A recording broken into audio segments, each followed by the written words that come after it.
Hey guys, what it do? It's your boy Supreme Uchiha the God, and today I want to talk about unordinary. Unordinary. John is finally taking some goddamn accountability, and it's great to see. Now, what I want to talk about, because I understand that this webtoon has a lot of young readers.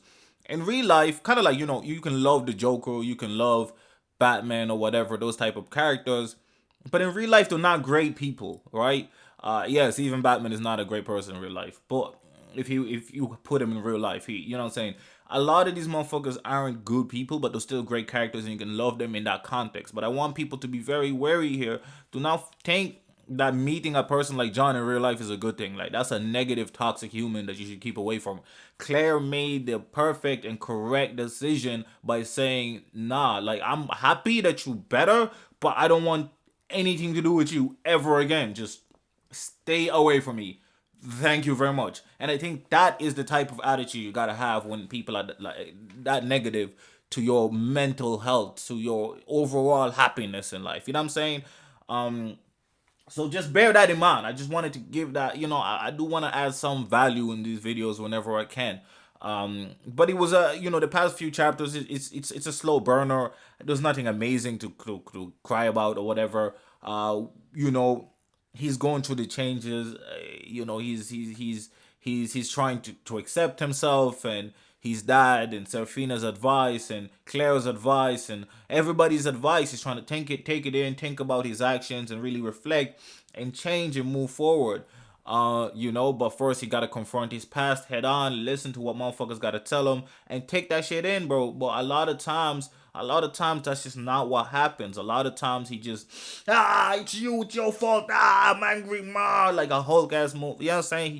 He just ain't be thinking straight. So it's really, really good to see a character take accountability. It's also, I don't know if he deserves redemption necessarily, but I can understand it in the context of the story that, like, yeah, he did a bunch of fucked up shit, but he was going through a lot of stress and yada yada yada, and he felt like everybody was against him, even though they weren't.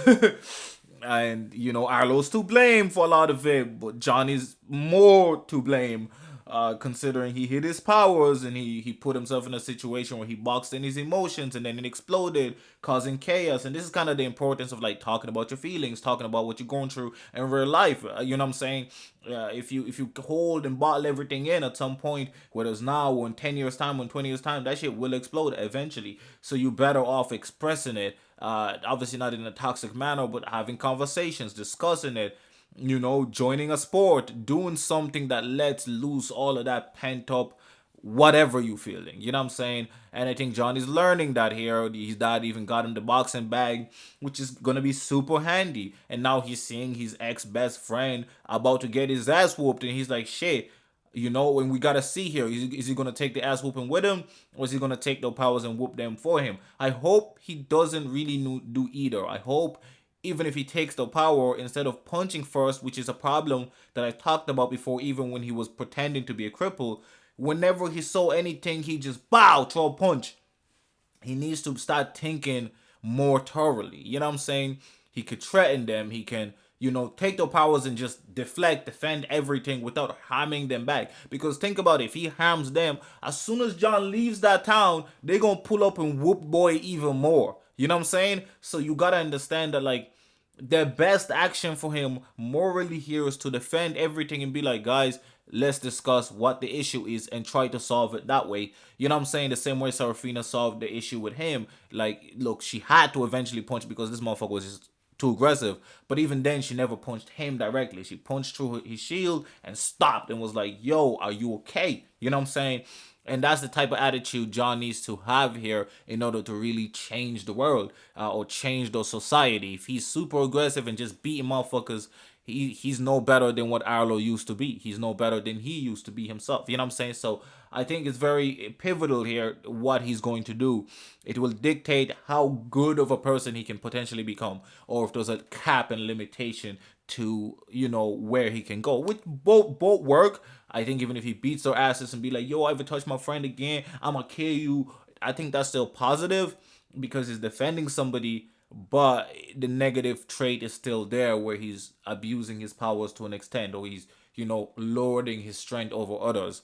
And I think this is something that we gotta pay attention to here throughout Unordinary. I think there's a subtlety, maybe not so subtle, but I think our order is really telling us all about like how power, we let a lot of people let power get to their heads. If you look at presidents, if you look at prime ministers and kings and queens throughout history, the track record is not great.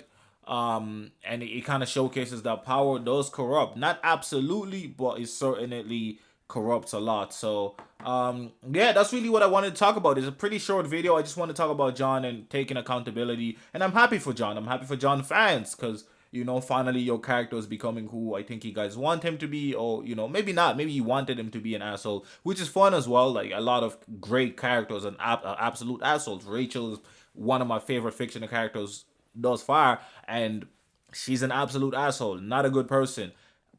I still love her. I'm rooting for her to win anyway. I think I made a video about her yesterday. So like, it's not, I'm not hypocritical, but I just, I think I accept that Rachel is in the wrong. I accept that Rachel's in the wrong, but I understand her still. You know what I'm saying? The same way I think you can accept that John is the wrong, but still accept and appreciate him and support him. You know what I'm saying? But yeah, anyways, been your boy Supreme Cheated God. Hopefully John gets better and becomes the Unordinary.